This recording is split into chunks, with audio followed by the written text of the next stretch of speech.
then people can enjoy. So, a very good evening. I hope I'm audible. Am I audible? Yes. Yeah. Yes, yes, Okay. you are. All right. Good evening, everyone. I am Yagyaseni Bhattacharya, and a very warm welcome to Socioscopia's academic discussion session. We are so glad to have you all with us here today. So, for those who are joining us for the first time, Socioscopia is a global online platform founded in 2024, dedicated to promoting academic growth and awareness in the fields of social sciences and humanities. We host monthly academic discussions like this one that provides scholars, especially from Global South and early career scholars, as well as students, a space to present and engage with meaningful research and get valuable feedback from the audience. So now coming to today's discussion.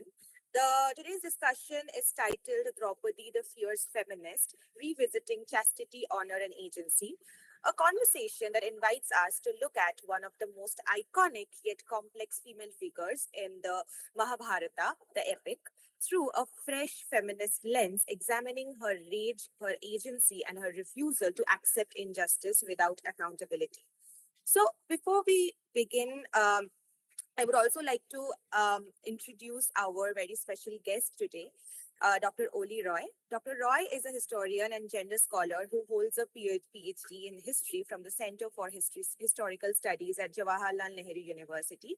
She is the recipient of the prestigious Dr. Nasreen Ahmed Memorial Prize for the best work at the gender section at the Indian History Congress in 2015.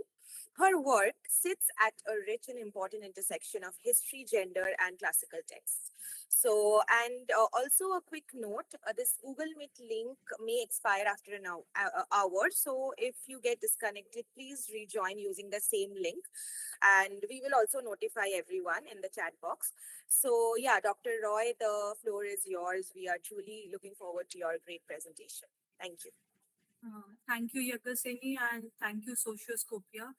And before I proceed with the session, I would like to thank you all, for joining the session on a Saturday evening. So today we'll be, talking about this celebrated feminine figure, Draupadi. Now, she has been my inspiration, uh, from the time I have come to know of her. Now, today's topic it is about Draupadi, the fierce feminist. Now, before I proceed, with the main topic of today's discussion, I would like to talk about anger and rage and why is it important as far as injustice is concerned, especially within a gendered structure. I would like to begin with a quotation, and I quote, every woman has a well stocked arsenal of anger, potentially useful against those oppressions, personal and institutional, which brought that anger into being. Focused with precision, it can become a powerful source of energy, serving progress and change.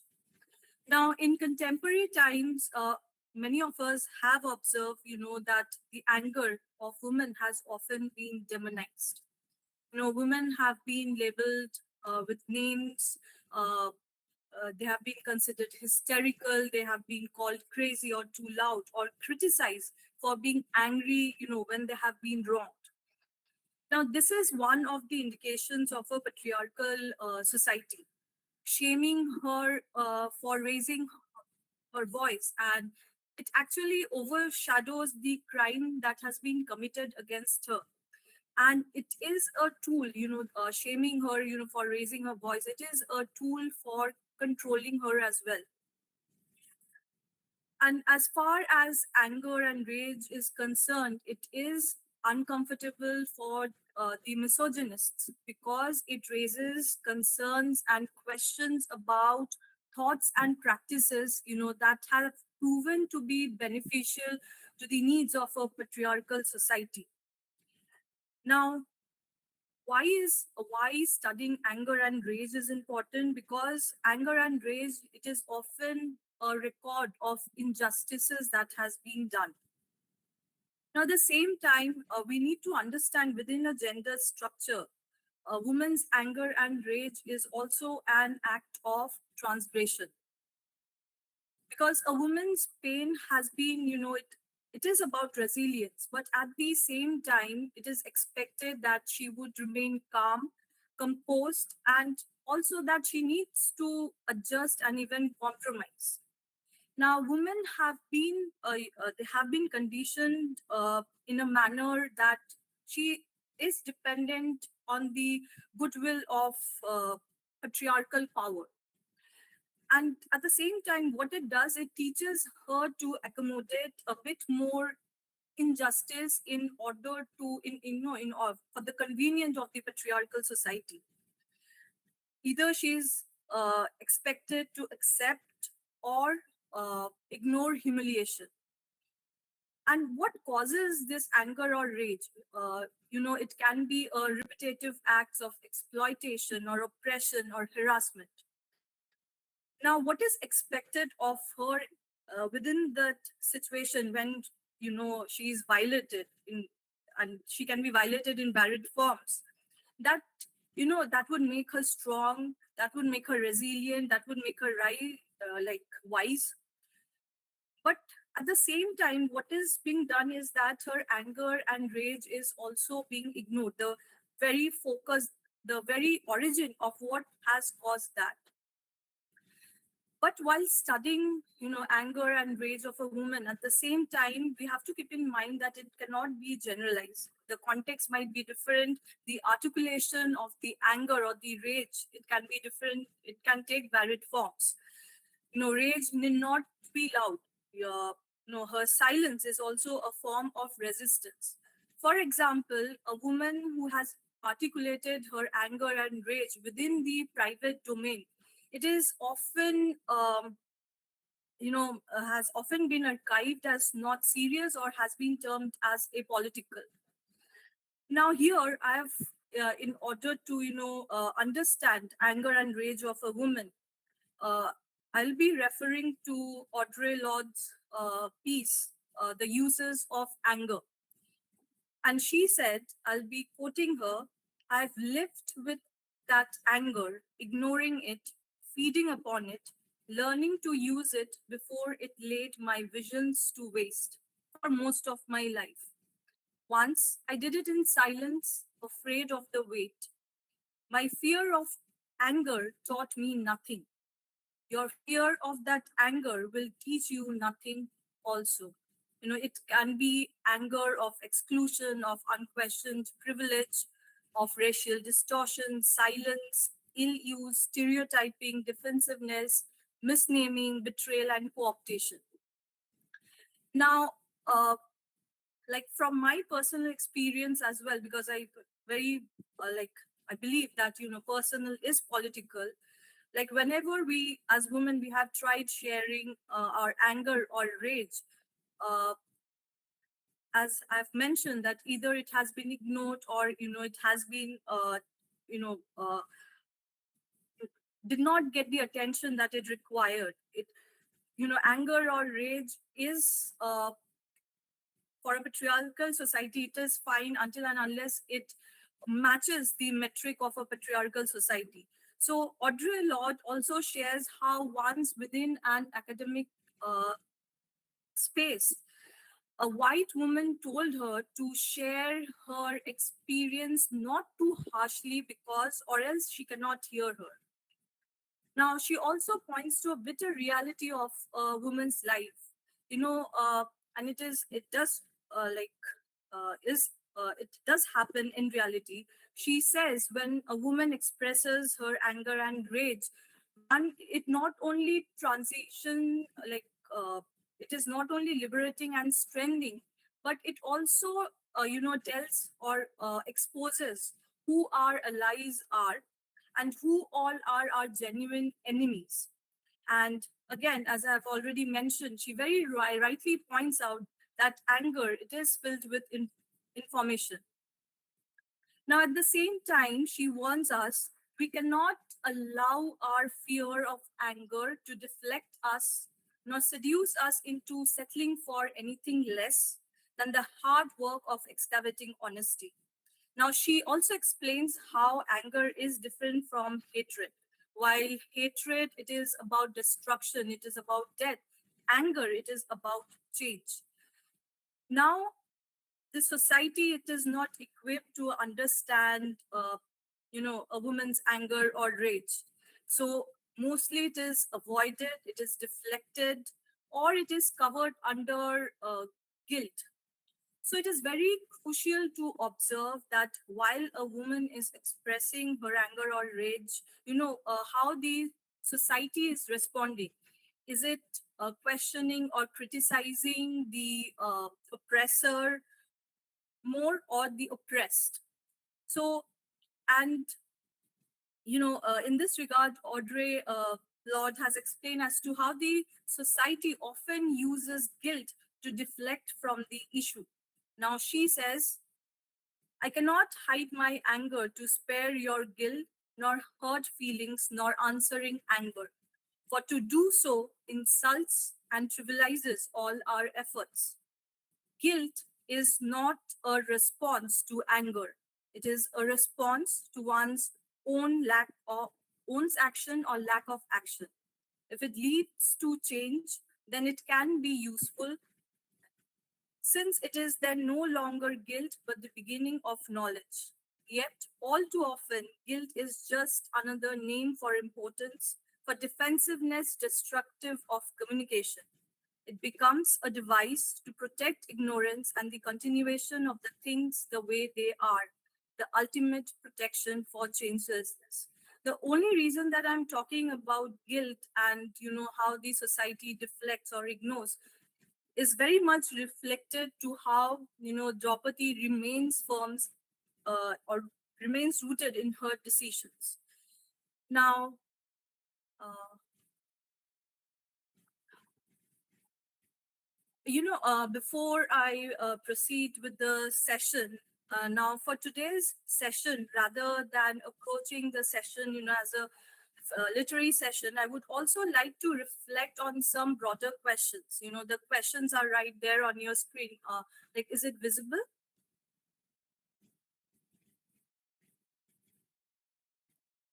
Yes, ma'am. Yes, it's visible. Okay. So this broader questions, it has, the questions, it arises from, from what Draupadi has done, and it continues to raise such questions. And, I very much hope that this session, would not be just a lecture, but as a dialogue and reflection, how, like, which would encourage us to think critically about gender thoughts and actions. So these are the questions, that we'll be discussing with the audience today. Now, coming back to the main topic of the session today, you know, I feel like Draupadi and her stand against injustice, still matters in contemporary times. As I mentioned, has been a source of inspiration for me. She's a disruptive feminist who has challenged the form or like the normative womanhood. You know, she refused to remain silent when her honor was violated, and she even challenged authority. She demanded accountability, and she refused reconciliation without justice. And this particular session, it would be based on the epic Mahabharata. Now, certain excerpts from my book, Chastity in Ancient Indian Texts, Precept, Practice, and Portrayal, published in 2022 by Routledge. I'll be taking certain excerpts from that book, and also would be mentioning very briefly about, Veni Samhara of Bhattanarayan. Now, my book, Chastity in Ancient Indian Texts, it talks about gendered concepts, practices, and norms. And it is mainly based on normative texts, and also it has referred to literature, various popular traditions with an interdisciplinary approach.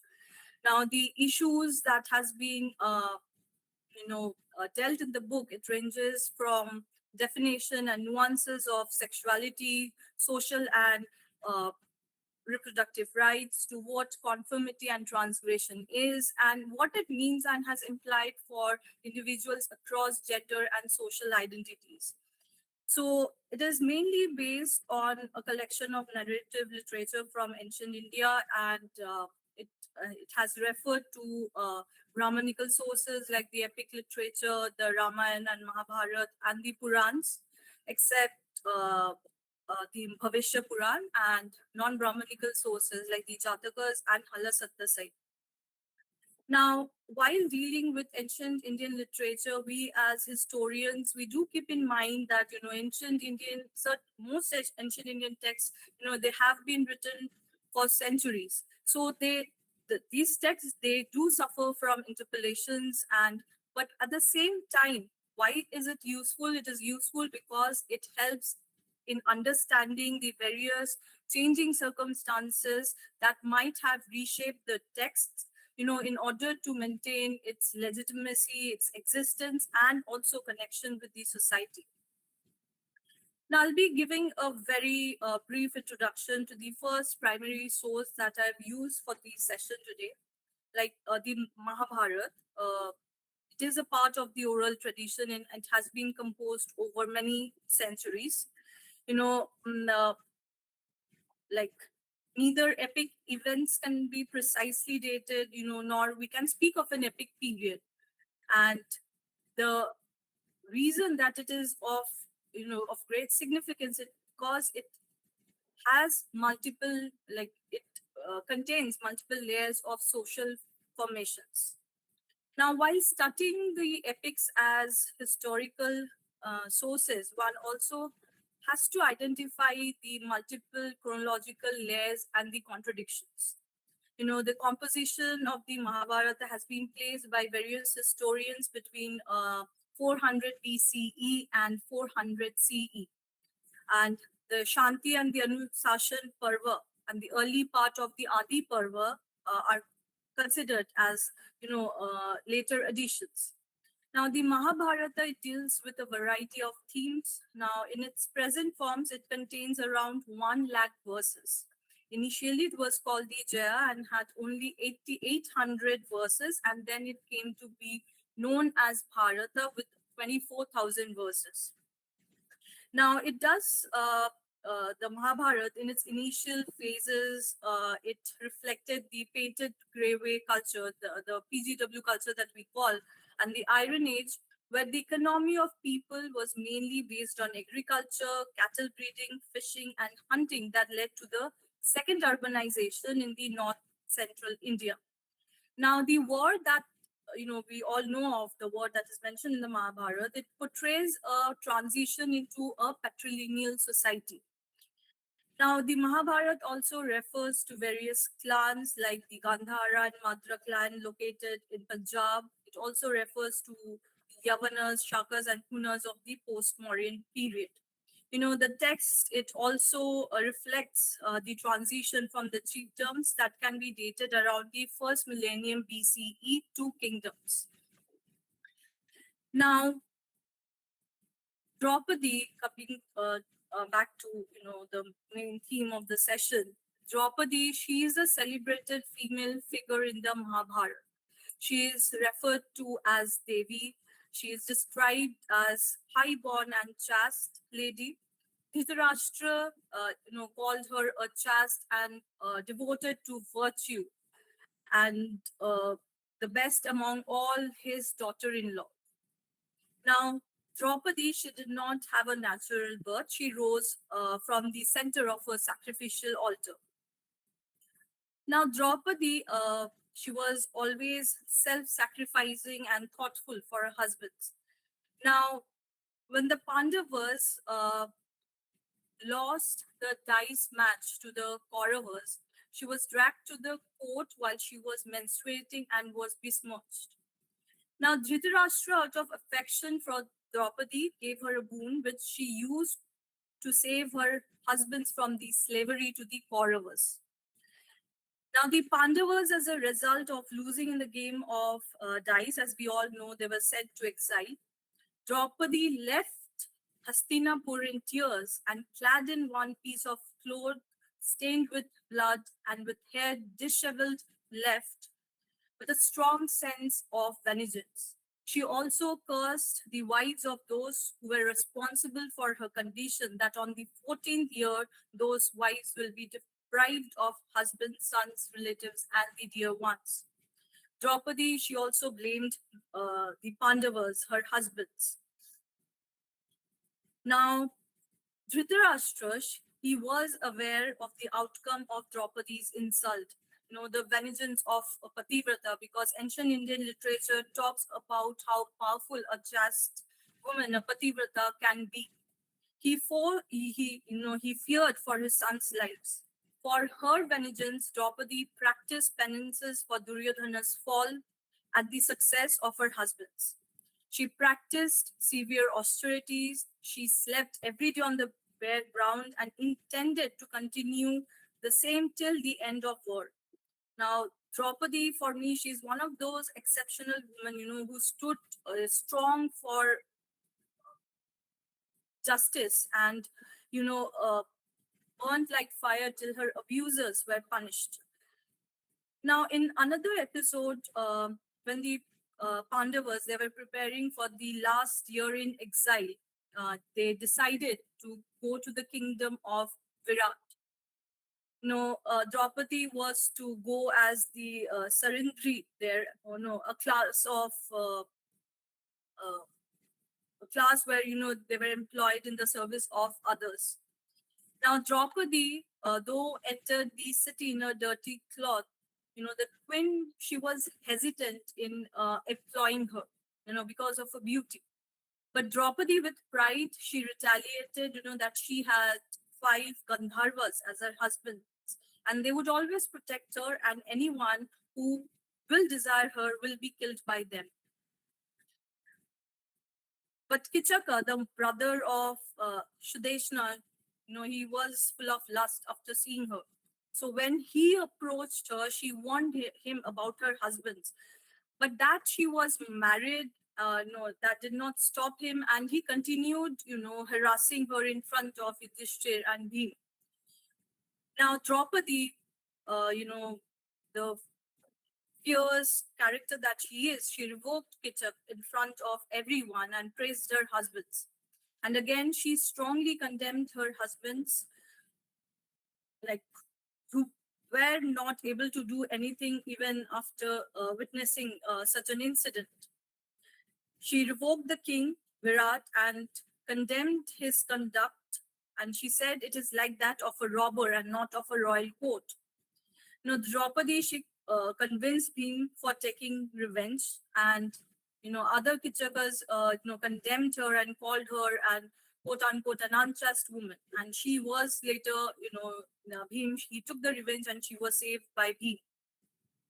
In Veni Samhara of Bhattanarayan, Bhim expresses his anger over Draupadi's plight in the court hall of the king. The Veni Samhara, it is a play.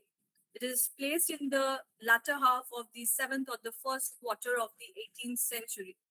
And the play opens by informing the audience that Krishna has undertaken the role of mediator between the Kauravas and the Pandavas that would not only benefit the Kuru race, but it would benefit the whole world. Bhim overhears it, and he felt the pain of the by the plan of reconciliation with the Kurus.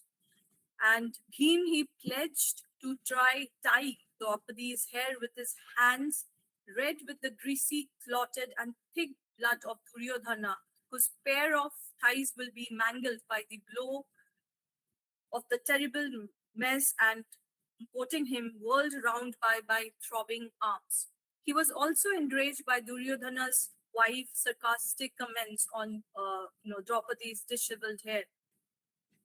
Now, in Act 6 of the play, there's a Rakshasa mentioned named Charvaka, a friend of Duryodhana. He tried deceiving the Pandavas. He misinformed them that Bhim died in a duel between Bhim and Duryodhana. And Draupadi, she expressed her grief, and she says, Oh, you gave up your life avenging the wrong done to me. And Draupadi and Yudhishthir, they decided to end their existence by entering the funeral pyre. But Bhim, he finally appears and then arranges Draupadi's hair, thus fulfilling the oath that he has taken. That is, to tie up her hair with his hand wet with Duryodhana's blood. Now, Yudhishthira finally says that, and I'm quoting him, that the entire family of the enemies has been annihilated blind with rage, while we five are all safe and sound. The sea of the wrongs done to Panchali, owing to my misdeeds, has been crossed over. Now, here, you know, as we all know that in feminism we consider personal is political. So Draupadi's rage is political here. Here, her anger, it challenged patriarchal structure and the authority. She interrogated authority and the gendered structures, and her anger did not surrender to the comfort of reconciliation, and rather it questioned complicity and shame. There's an assertion of agency as well. Her very action, it speaks against the normalization of violence, and thus she becomes a symbol of resistance. And while you read the epic and the play, that is Veni Samhara, one would also understand that and observe that she refused to forget the injustices done to her. So that would be the end of the lecture from my end. So going back, I want the audience, to rethink that, and to reflect upon these questions. Are the questions visible? Yes, the questions are visible, and I would request everyone to actively participate and contribute to this discussion. So the floor is open to everyone. You can raise your hands, or you can just, write your comment in the chat box as well, and we will read it out. Yes. Preeti Moy Nanda, please turn on your uh, mic and you can speak. Yeah, thank you. We have more hands, but we will start with Preeti Moy Nanda. Thank you.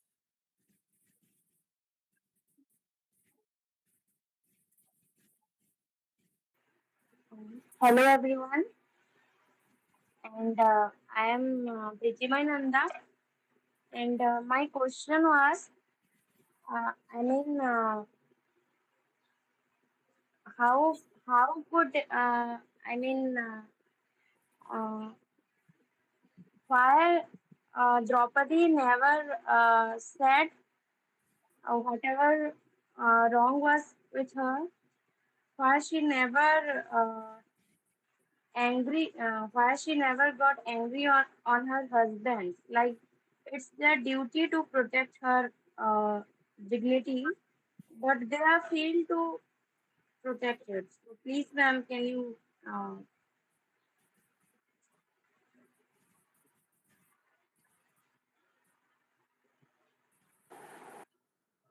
Dr. Roy, would you like to take up this question now, or should we just wait for the Uh, question? it would be helpful if Pritimi can elaborate a bit. I did not get the question. And before, as I mentioned also, before we move to the question and answer session, if we can, reflect upon the questions that is shared on the screen.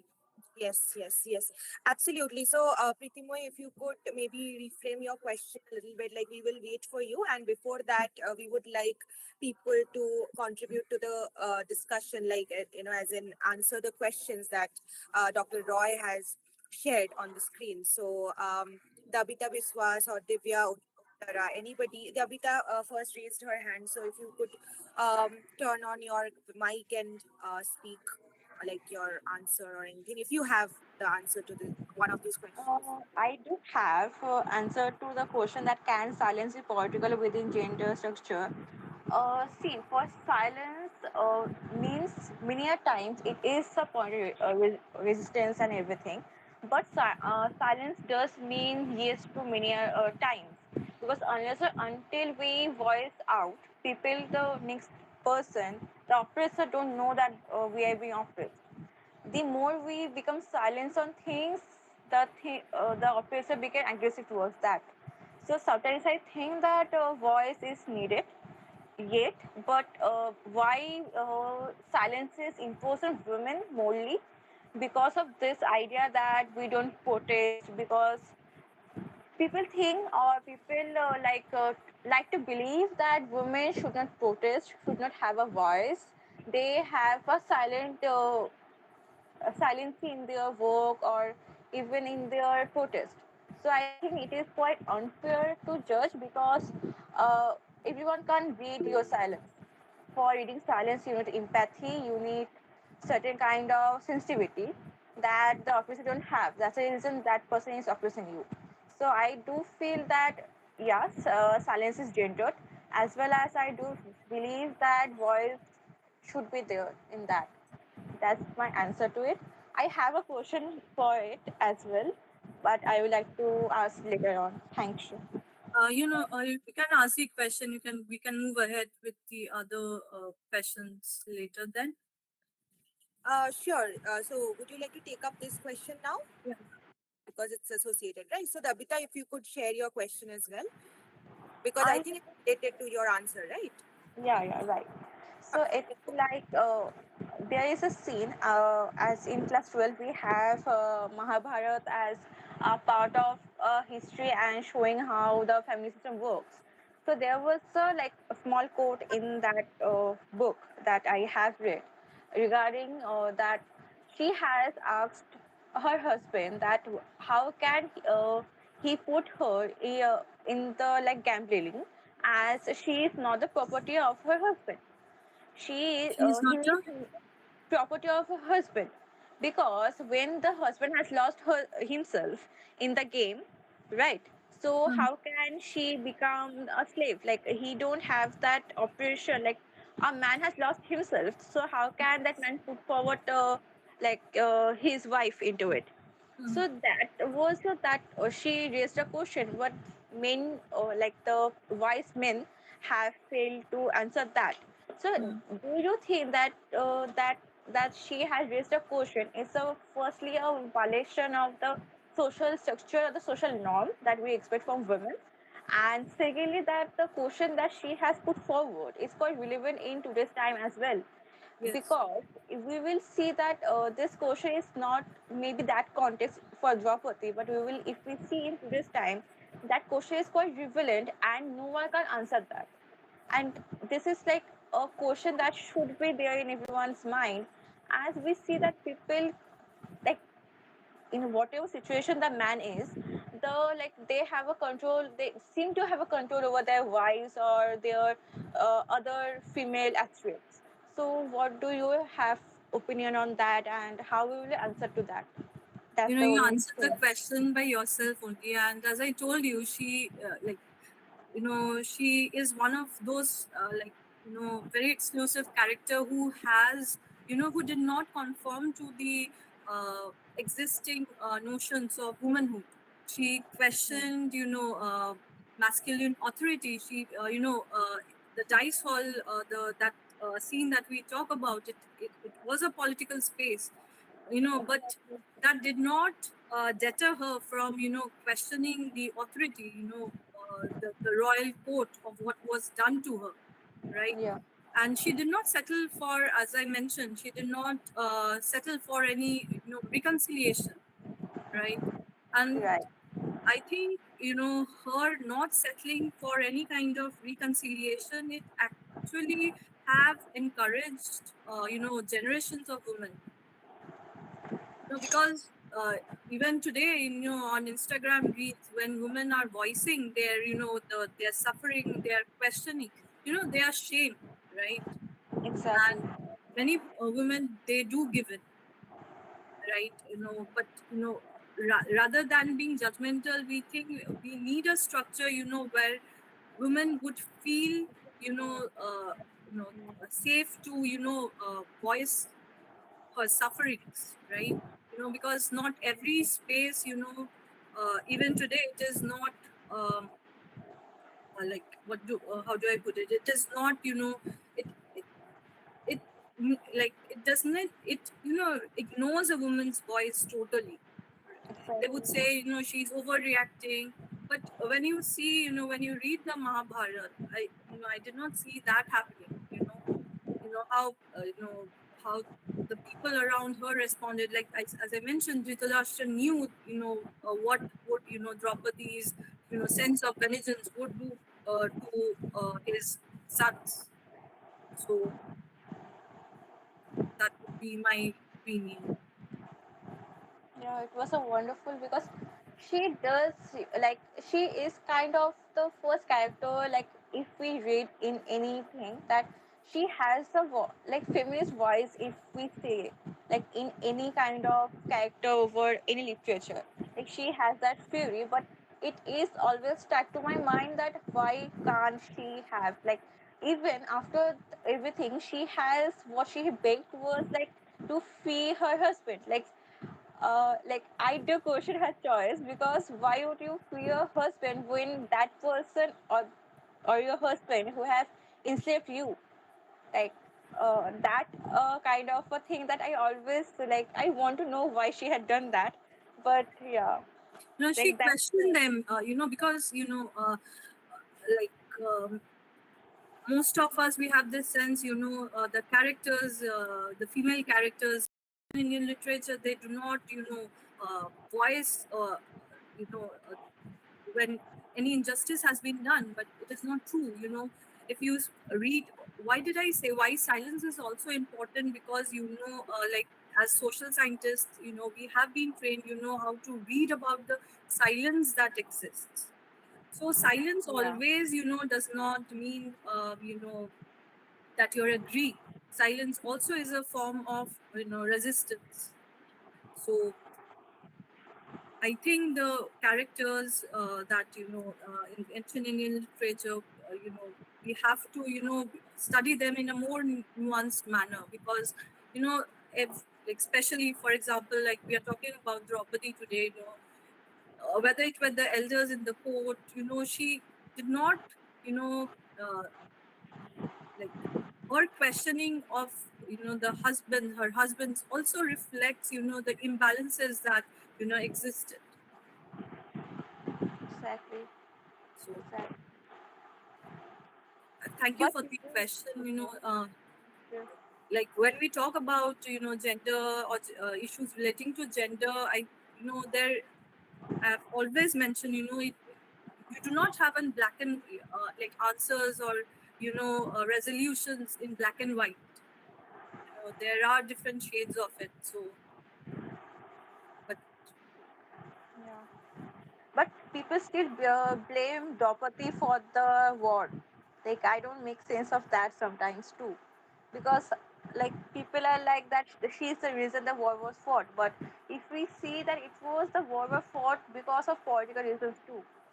Yeah, because of like a person become political, but there was some like resource, everything was there. So people love to blame Draupadi for that too. Like I have seen that, like I have I heard, think we seen need to study those who are saying, Draupadi, blaming her for the war, right? exactly, At the very beginning, I said, shame has been used as a tool, to control her.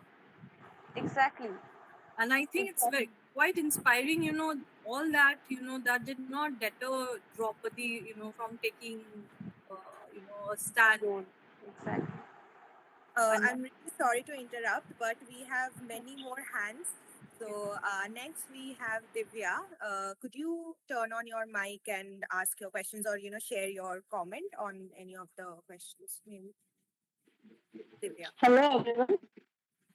hello, Divya. Mm, ma'am, I have another question than that all on the screen. Can I? Yes, please.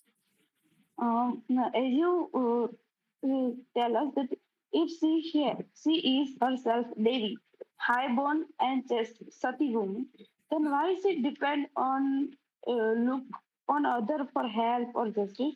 If she asked, she can do by herself, and she did by cursing Kaurava and make Pandava to kill that all people who is deserved. But is she really satisfied with that all? Because at the end, she go Himalaya for internal peace, and with so much guilty because nothing give them happiness or internal peace. Is that all matters? No doubt they all deserve and get. But what about her own selfness? I mean, inner peace. Her own,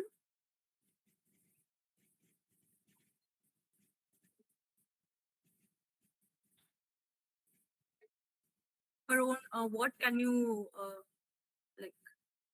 Divya, could you repeat the last part that you said? I mean, is that all matter? The fight is necessary, is compulsory, that I know. But at the end, they all go Himalaya for internal peace with so much guilt because nothing give them happiness and peace. So, what about her own selfness? Draupadi's own selfness or her own inner peace?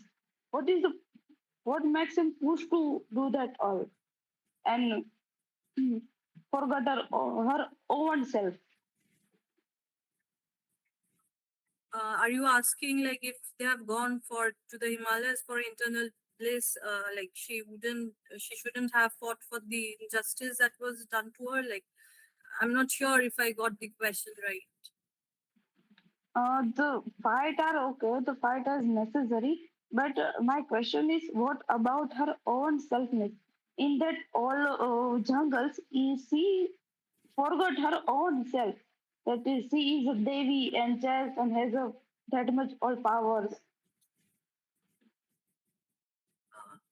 Divya, like, I'm sorry, like, I'm not able to, comprehend your question. Like, Yagaseni might, share my email ID and, you can frame it and share the question with Yeah, me. Divya, you can also write your question in the chat box. I can read it out for you if that's okay.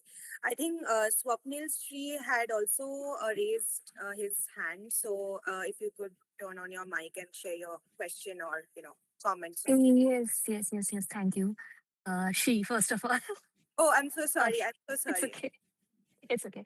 So, no, actually, I raised my hand and then I was like thinking about the question a bit more. And then I thought maybe I'll raise it again. But yeah, before that, first, how the question that was raised just now, you said that Draupadi was a Devi and she forgot her identity. I guess this is what you were meaning. But then we need to understand that this is a epic that we are talking about, and the whole thing is people are reincarnating in order to in a human form, right? And we are now like the people, the god or whosoever is reincarnating, and then as you're reincarnating in a human form, you have to act on the grounds like whatever rules and regulations are there for human, you have to do it. Yeah, Draupadi could fight, but again, what was the law? Right. Being a woman, how much could she fight? When we're talking about, in that case, we could also argue that Krishna was a lord. He could just end everything, but it didn't happen. So this is all about the narrative. It had to go that way. And yeah, the other thing was like Draupadi being blamed for the fight. I mean, then if at this stage, in this era, we are still thinking about, do we need to make sense of it? No, we can just say that we do not need to make sense of it because we can clearly see it is all about victim blaming. Like, why would you blame the person? We have to actually relate it. Today's world, also, unfortunately, there are so many women against whom so many things are done. But at the same time, they are saying, it is you who went out. Why are you complaining? It's your fault. You should have not done that. Right. So I think we need to think more about it and we need to learn. Till now, the world has not learned from there. And that is why today also, we are being asked the question. People are still thinking that Draupadi was the reason behind the fight. So that shows, that reflects the mentality of the society where you have to blame the victim. So Yeah, it yeah, no, shows like, that we still continuing to be a misogynist society, yeah, the the tools have, in order to suppress a voice have not changed yet. true. And also about your last question, can emotions be used as a tool to control within a gendered structure? And can vulnerability coexist with agency? Yes, why not? Me as a woman can take my own agency that I want to go out, I want to do such thing. That is again coming back to Buva's existential feminism here. Right? I do have the freedom to do whatsoever I want, but at the same time, I have to be ready for the consequences that my actions are going to cause.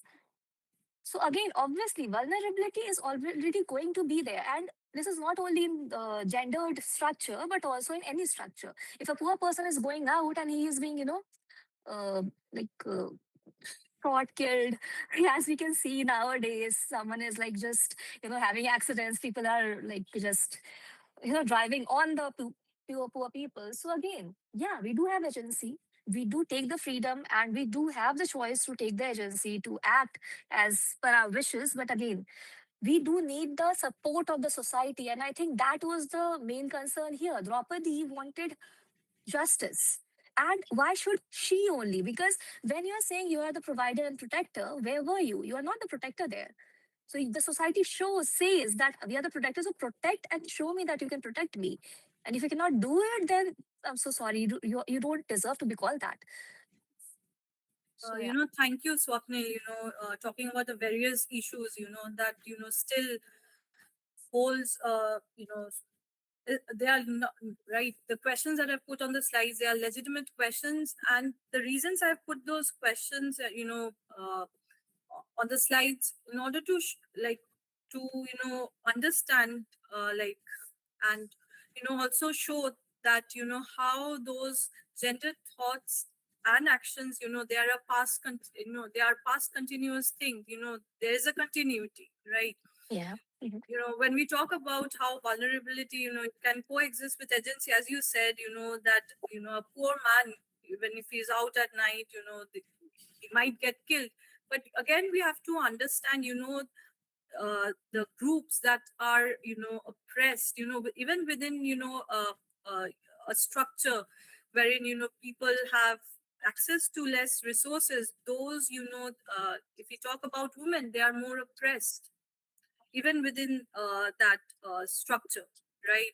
Those who belong to sexual minority groups also. So Yeah, no one can deny the fact that women are actually more oppressed. Yes, there's the question about class as well, but under every class, it is the woman who is the oppressed one.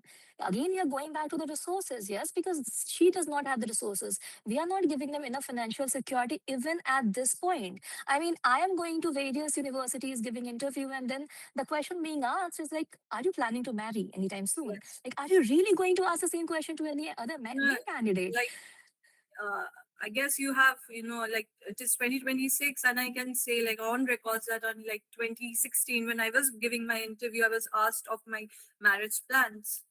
So, I don't So think again, if any man these is are here, like they would be asked the same question. yeah. I mean, these are the things which actually force us to again think that the people who are saying that Draupadi was the reason Mahabharata happened because of a woman.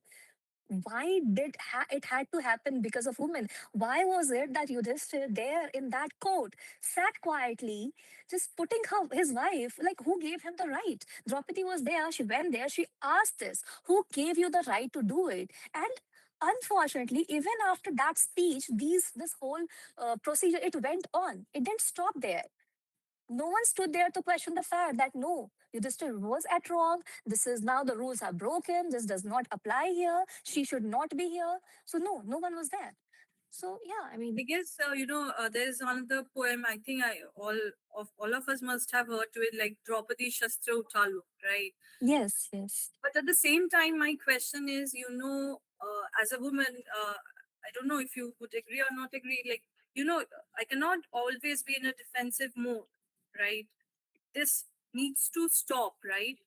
Women are being told, like they should learn about, all, self defense.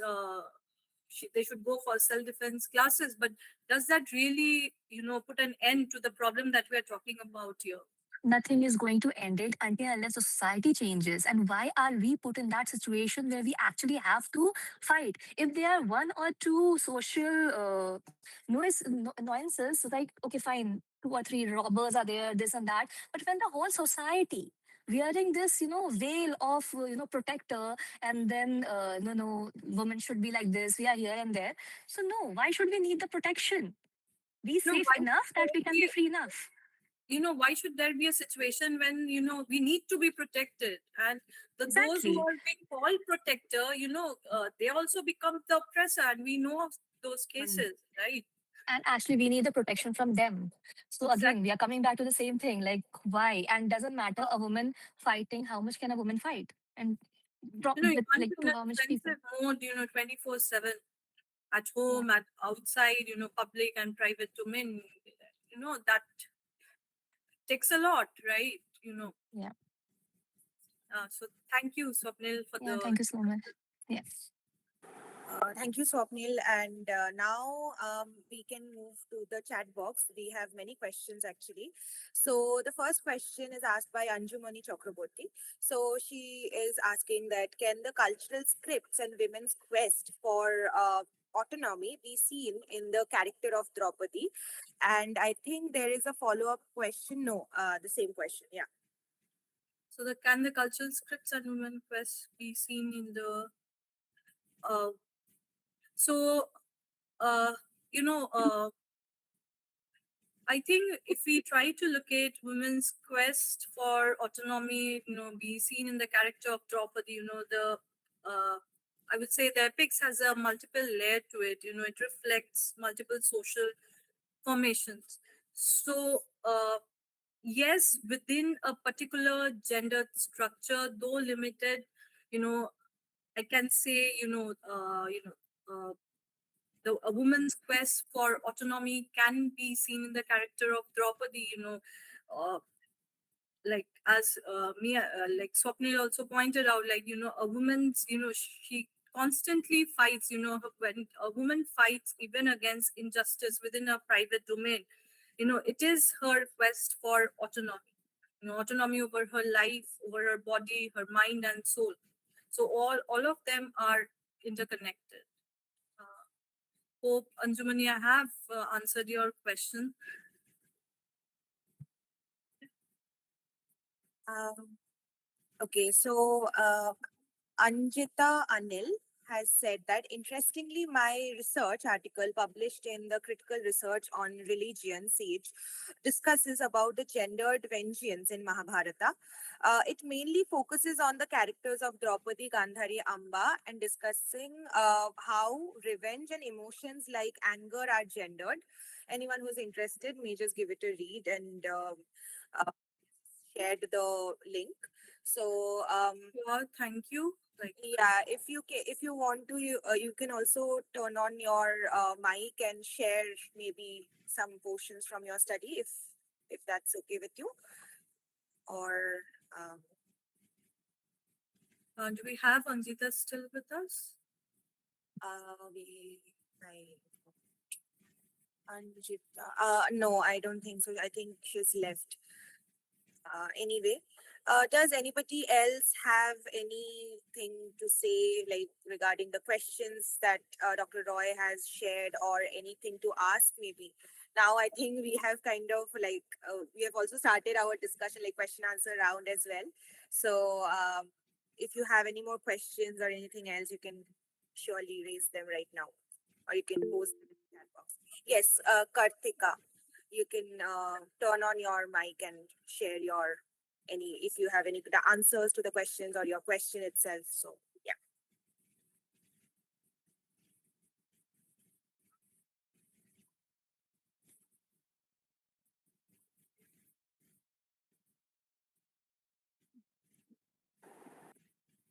Karthika, can you hear us? Hi, ma'am. Good evening. Thank you for the wonderful lecture. Thank you so much. Am I Yeah. am I audible? I hope I'm Yes, audible. yes, you are. Yeah, yes. This is actually a small query. You were referring to a play in the course of your lecture. Could you please repeat the name of the play due to the connectivity issue? I couldn't actually hear the. name of the play. Okay, it is Veni Samhara. VE, like I'm not sure if I can write on the the chat box. Uh, Go back to the slide where it is written. I think in one of the slides the name is mentioned, right? Yeah, in the first slide, I Yeah, guess. yeah. If you can just go back to that slide, I think people will be able to see the name. Yeah, this is the Yes. one. So Kartika, you can take a screenshot of the Oh, yes. Okay. slide. Thank you so much, ma'am. That's it. Thank you. Because I'm also working, my area is theatre and performance. Okay. So I'm working in the domain of Kerala. So this would be of a great help because I was interested to the mention of this play. I Thank you. hope it would be helpful. So Yeah. Does anybody else have anything to say? Comment anything? Yes, Anjumani Chakraborty has replied. Ma'am, I'm a research scholar. This question related to my research paper. I would be grateful to you if I get your email. Sure, of so course. should I like type it or like Yeah, yeah, yeah. You can, if you can just type it in the chat box.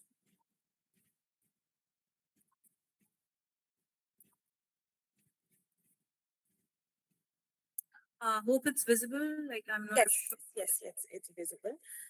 Anybody else has anything else to say, ask, you can still raise your hand or you can just write in the chat box. I think somebody has raised their hand. Acha, Swapnil, yes, please. I'm so sorry. I hope I'm not bothering with all No, the not questions. at all, not at all, please. Yeah. Yeah, I actually was also interested. First of all, yeah, like Dr. Roy, it's really interesting. The topic is very interesting. And this is something that I also have been, thinking about since my childhood, since I was introduced to these characters. So my question is also like, have you ever wondered about Sita's, like how Sita has been portrayed in Ramayana and the very last episode where she actually just leaves. Finally, she speaks here because we are talking about the silence. So So, yeah, like, yeah, yeah.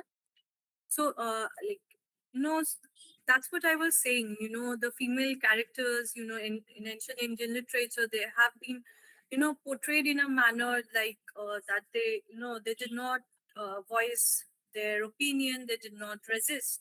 But even if you see uh, you know Draupadi or any other female characters, that's why I'm saying, silence, like, always, doesn't mean that she's not protesting, right? Even the last act that you mentioned of, Sita in Ramayana, right? That is also a form of resistance only, right? Even, like, Draupadi, even when she was going into exile, or when, she was, you know, facing Ravan, you know, the way the act, or the has been described, you would see, how she fought, and what she said also. If you read those lines, you will see, how that takes a lot of strength, to face the one who is harassing you, right? Ravan abducted her. So you know the way those characters has been described, as meek or weak or silent, we need to read in between those lines, right? I find this they are considered as celebrated characters, right? And I think, uh, given the the environment or the surrounding they were in, the way they raised their voice, it should be an inspiration. Yeah, So makes sense. Yeah, actually, I'm working with adaptations of fairy tales till now. But then again, being in folklore and then obviously about myth. So I have been like, I have had very heated debate with my father saying, how can Ram be a Purushottam when being a man? Again, going back to the protector phase, he could not protect his wife. Fine, he could not protect when she was abducted, but at the same time, when she was standing in front of him and the whole court was character assassinating her. So at the same time, he was sitting there. So what is important? What is important? What was important for him as a Purushottam? Was it not? again, like when we try and balance two roles, which role we do give priority to, that also says a lot about our character and the ideology of the society. Uh, at the same time, I would say, like there are different shade. When we, you know, the epic literature, they are quite complicated, right? They, like, you know, when we try, when we read it from a historical perspective, it is very important, rather than to arrive, at a simple judgment of what is right and wrong. We need to construct relation, whether economy, whether social, etc. Because there is power, there is duty, there is politics, and experience also involved. So, uh, and why I find the epic literature more fascinating is because like the multiple layers that are in there, they are quite complex, right? So while you will, if you read about Ram as a, as an individual, as a king, as a husband, it would be different, right? So uh, it's quite nuanced. So I like, uh, I hope I have answered your query or question. Like, Actually, I'm still confused because I do agree everywhere that there are layers and everything, but at the same time, like if we look at it, who is the one at the loss? Who is the one? The whole story behind Sita being excommunicated was also that, I don't know if it was a washerman's wife who did not return home, and then ultimately, in some version, Sita and Ram, both of them decide that Sita should go. In other versions, Sita was like left in the forest.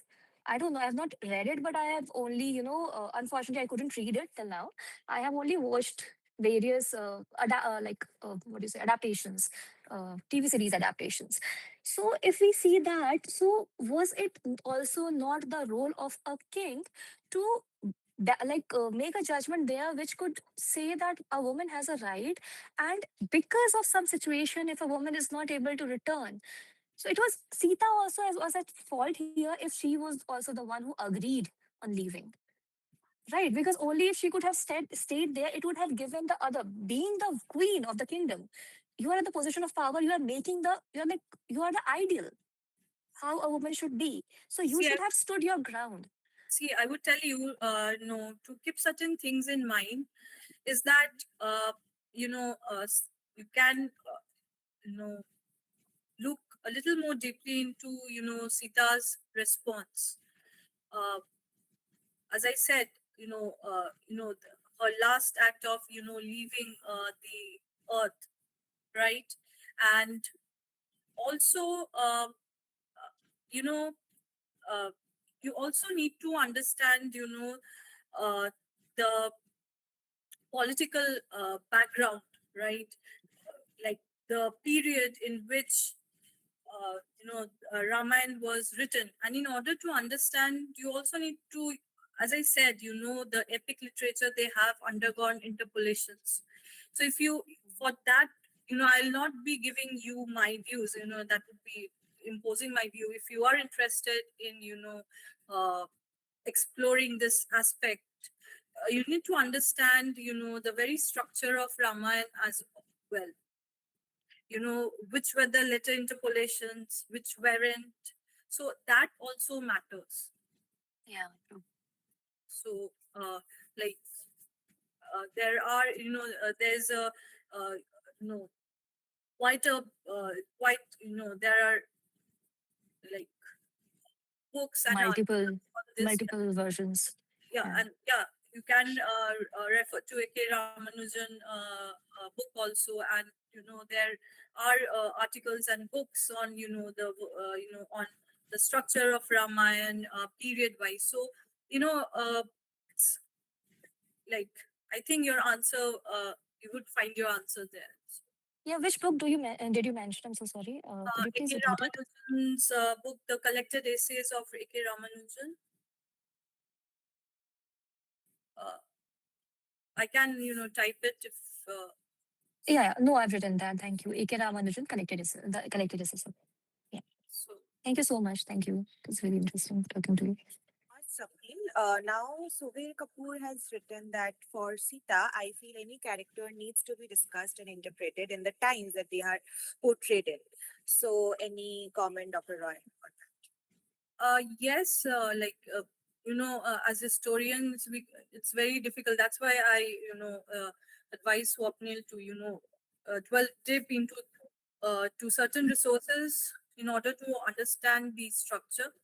And even when we talk about, certain times, uh, like as historians, we cannot say, like we cannot impose what is right and wrong, but yes, certain acts need to be criticized, whichever time period we are talking about.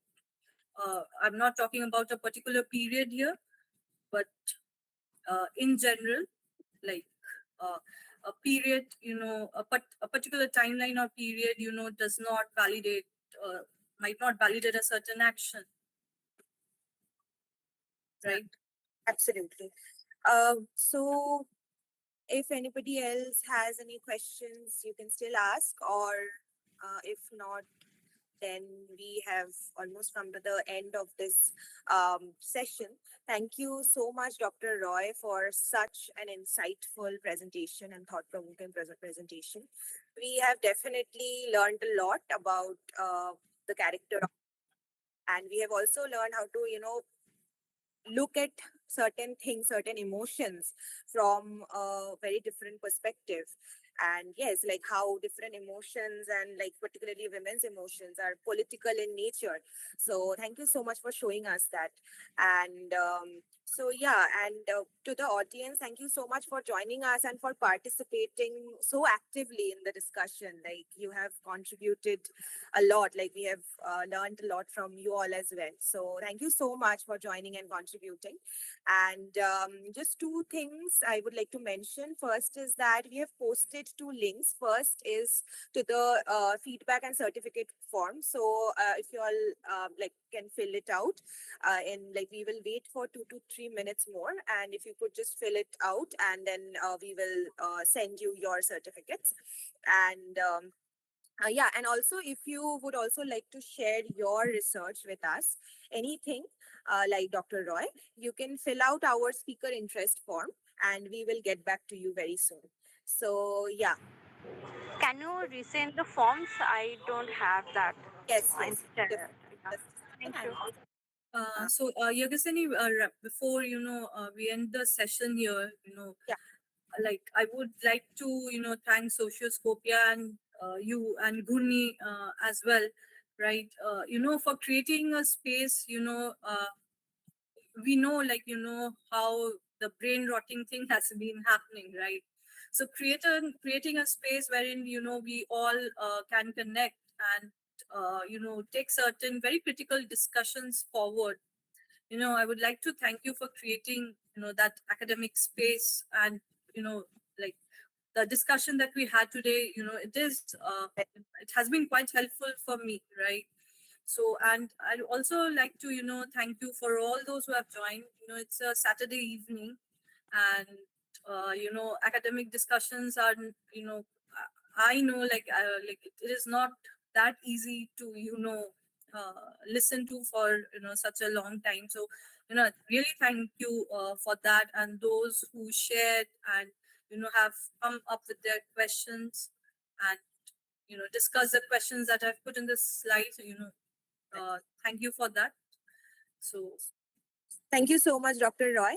And yes, I think if like I have you all filled it out, like all the forms and all. If you could, maybe give a thumbs up or anything, any reaction, then we would be able to understand whether all of you have filled out the forms or not. Um, yeah, okay. Others also, if you can just maybe fill it out, we can wait for 2 more minutes.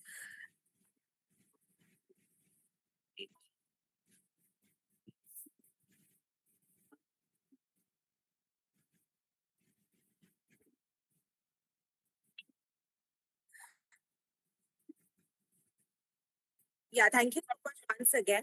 And okay, not able to fill the feedback form. I think it's working for other people. I think yeah, I'm having network issue. Yes, yes, sure. If you can just copy the link and maybe later on you can just fill it out, that would work. I think because of network issue, it's not opening. So yes, thank you once again, Dr. Roy, and all the participants for joining today and sharing your views and as well as questions. So I hope you all have taken a lot from this session. I have definitely. And I would also like to thank our Socioscopia team who have worked really hard, in terms of making the posters as well as arranging the meeting and all of everything basically. And they will also make the certificates and send to the audience members and everyone. So thank you to the team as well. And Gurni could not join us today because of some personal work. So I would also like to thank Gurni. So yeah, and if everybody else has filled out the forms, then we can maybe call it a day and end the session. Thank you so much for again joining us, and it was a very enriching and thought provoking session. So thank you. Have a good day. Thank you so much.